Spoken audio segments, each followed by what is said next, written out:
నెల రోజులుగా క్రికెట్ ప్రపంచాన్ని ఉర్రూతలొగిస్తున్న టీ20 వరల్డ్ కప్ కథ క్లైమాక్స్కు చేరింది. ఓవైపు ఫేవరెట్ హోదాకు న్యాయం చేస్తూ దూసుకొచ్చిన టీమిండియా, ఇంకోవైపు అంచనాలను మించి రాణిస్తున్న న్యూజిలాండ్ అహ్మదాబాద్లోని నరేంద్ర మోడీ స్టేడియంలో జరిగే అంతిమ పోరులో అమీతుమీ తేల్చుకోనున్నాయి.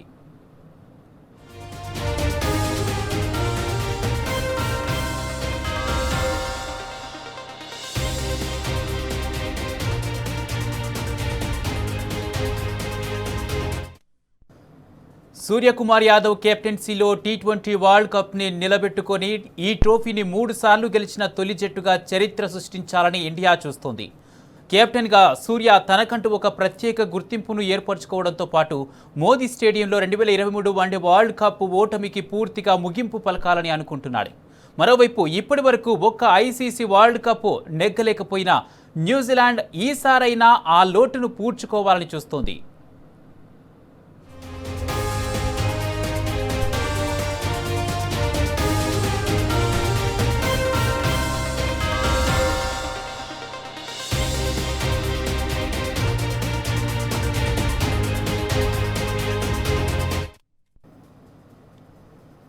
నెల రోజులుగా క్రికెట్ ప్రపంచాన్ని ఉర్రూతలూగిస్తున్న టీ20 వరల్డ్ కప్ కథ క్లైమాక్స్కు చేరింది. ఓవైపు ఫేవరెట్ హోదాకు న్యాయం చేస్తూ దూసుకొచ్చిన టీమిండియా, ఇంకోవైపు అంచనాలను మించి రాణిస్తున్న న్యూజిలాండ్ అహ్మదాబాద్లోని నరేంద్ర మోడీ స్టేడియంలో జరిగే అంతిమ పోరులో అమీతుమీ తేల్చుకున్నాయి. ఇదే అంశానికి సంబంధించి స్పోర్ట్స్ అనలిస్ట్ రఘు అందజేస్తారు మరింత సమాచారం. రఘు, మ్యాచ్ ఎలా ఉండబోతుంది? మరి కాసేపట్లో భారత్ కివీస్ ఆఖరి పోరాటం అయితే ప్రారంభం కాబోతుంది. దీనికి సంబంధించి పూర్తి అప్డేట్స్ ఏంటి?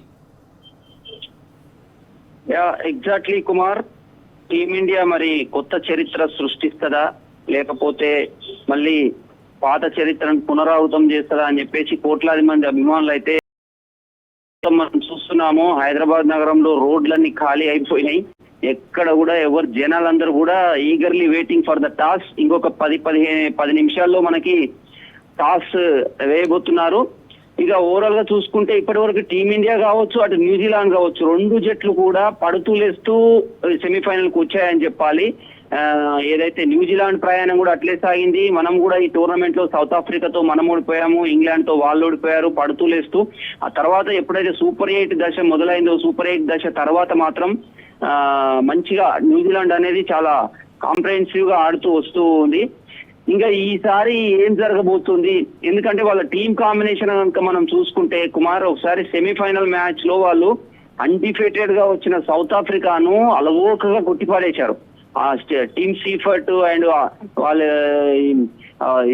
ఇద్దరు రైట్ హ్యాండ్ బ్యాట్స్మెన్ కూడా అసలు అద్భుతమైన విధ్వంసకరంగా ఆడారు. 13 ఓవర్లని ఆల్మోస్ట్ ఒక 6 to 7 ఓవర్స్ పేరులో ఉండగానే వాళ్ళు ఈజీగా చేజ్ చేశారు.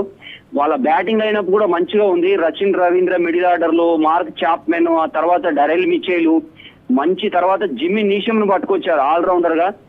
లాస్ట్ మ్యాచ్ లో తను బౌలింగ్ లో ఎక్స్పెన్సివ్ ఇచ్చుకున్నా కూడా బ్యాటింగ్ లో నీషమ్ చాలా వాల్యుబుల్ ప్లేయర్. సో అట్లాంటి న్యూజిలాండ్ ఫార్మిడబుల్ బ్యాటింగ్ లైనప్ ఉంది.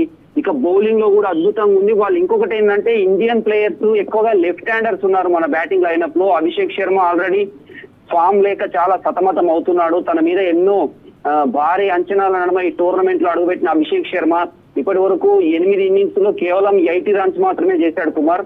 సో అభిషేక్ శర్మ ఈ యొక్క ఫైనల్ మ్యాచ్ లో ఏదైతే తన మీద వచ్చిన ఈ విమర్శలను మొత్తం తిప్పికొట్టాలని చెప్పేసి, అంటే ఇది ఒక బెటర్ ప్లాట్ఫామ్. ఇది ప్రతి ప్లేయర్ కూడా జీవితంలో ఒక్కసారైనా ఇట్లాంటి మ్యాచ్ ఆడాలని చెప్పేసి కోరుకుంటారు. That in international Ahmedabad Narendra Modi stadium ఏదైతే ఉందో ఇప్పటికే ఆల్మోస్ట్ 50 to 60% ప్యాక్ అయిపోయింది కుమార్ స్టేడియం. మరి వాళ్ళు చూడాలి ఎలా జరగబోతుంది మ్యాచ్. ఖచ్చితంగా టీమిండియాకు హోమ్ అడ్వాంటేజ్ ఉంటుందని చెప్పి భారీ స్కోర్ చేసి మళ్ళీ గెలవాలని చెప్పేసి కోరుకుంటున్నారు కుమార్.